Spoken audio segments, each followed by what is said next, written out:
A lot of people in sort of pop culture thinking that this could be the end. Yeah, so well, the dip that you're talking about is actually nothing new for Bitcoin. As far as percentage terms go, if we look at it historically, we've seen these types of pullbacks before.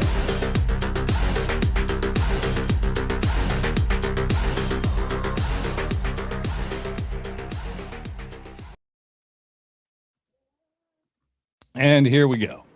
There he is. Mr. Greenspan. What's up with the blank screen next to you? Oh, There we go. I don't know what happened there. How are you doing today, Matt?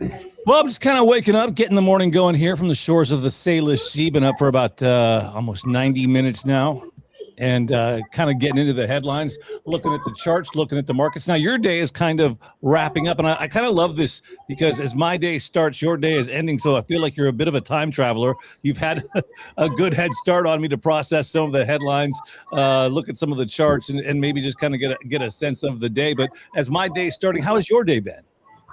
Yeah, it's part of what makes me a great analyst is that I actually am ahead of you in time. Yes. I don't have to wake up at 4 a.m. to catch the opening bell.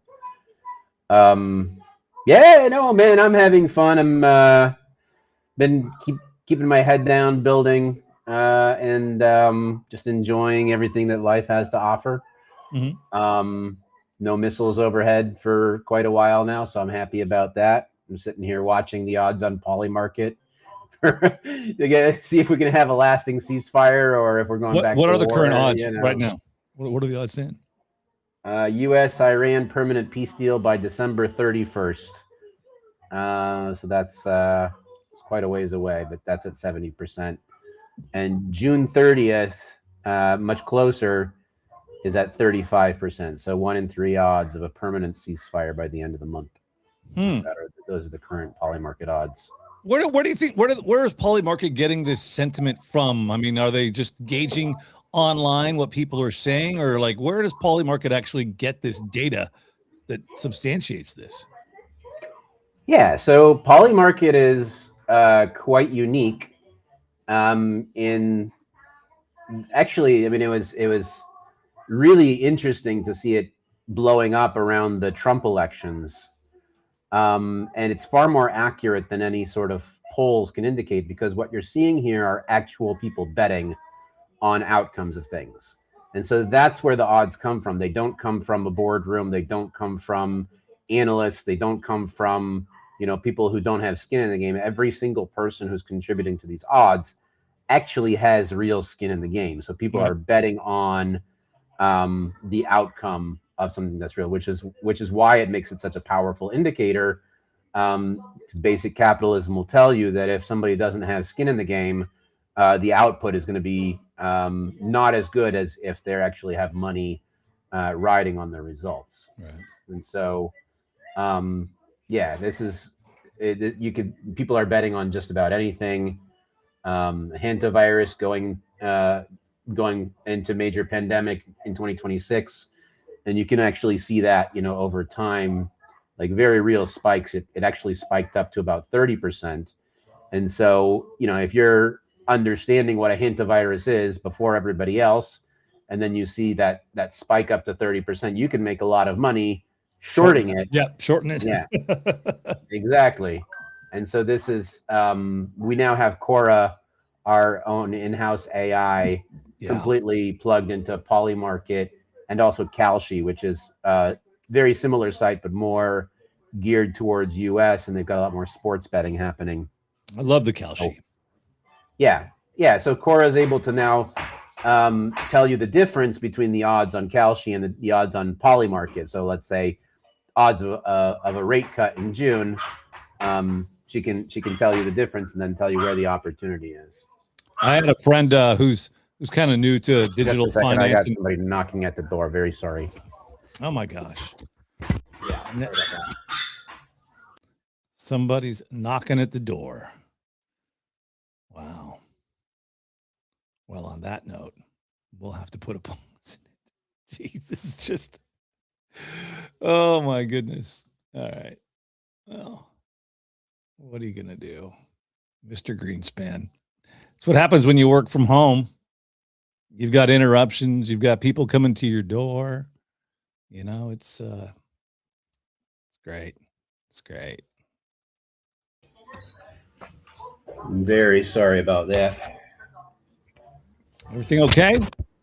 Yeah, my daughter just coming home. My wife is out, so I had to get the door.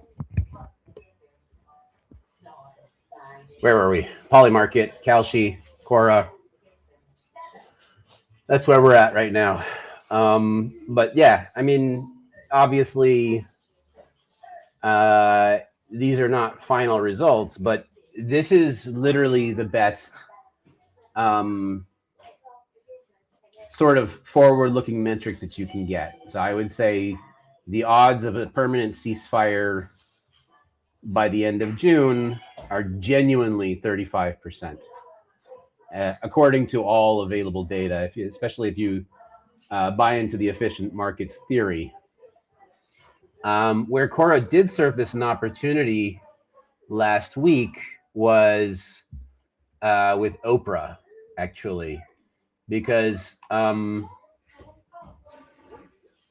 she was looking at all of the people here who currently have a 1% chance of getting the Democratic nominee for the 2028 presidential elections. And there are some weird names on here. Okay. Kim Kardashian, Hillary Clinton, obviously, with Hunter Biden with a cigarette in his mouth, right? And so people are sitting there betting on like Hunter Biden, like he's never going to get that nomination. Tim Walz or George Clooney, whatever his name is, Mr. Beast, right? Zoran Mamdani is the mayor of New York. He can't also run in the presidential elections. Barack Obama has a 1% chance, which is impossible because he's not even allowed to run. He's already served 2 consecutive terms. He's not allowed to have a 3rd term according to law. So the fact that anybody would bet yes on this is weird. You could probably bet no for some easy money, but not a lot of easy money. But Oprah was where clearly a lot more volumes than everybody else.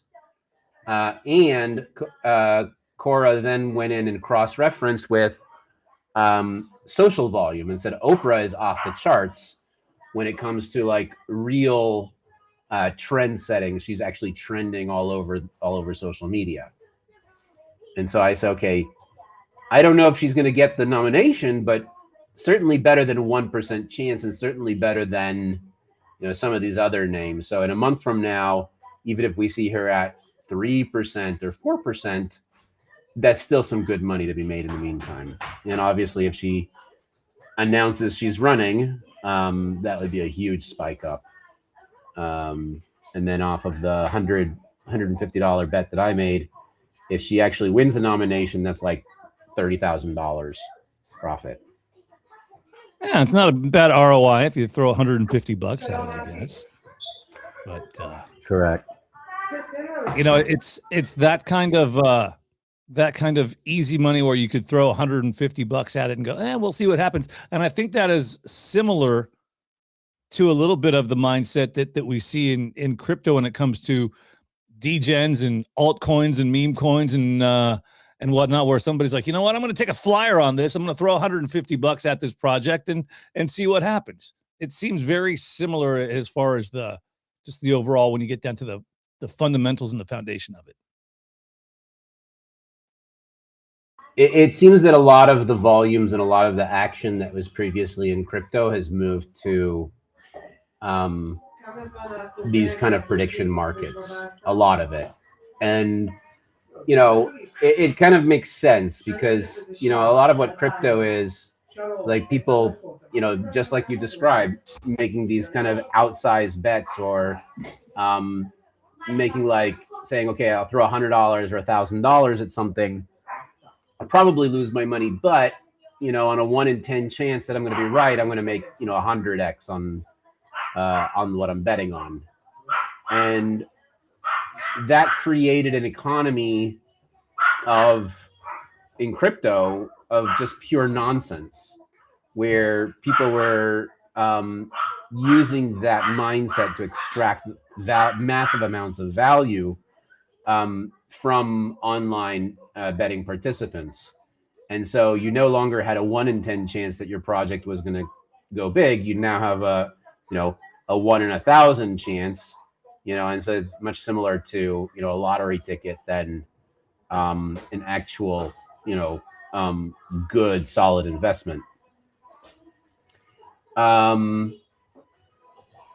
Projects with signal become much harder to find, harder to discern.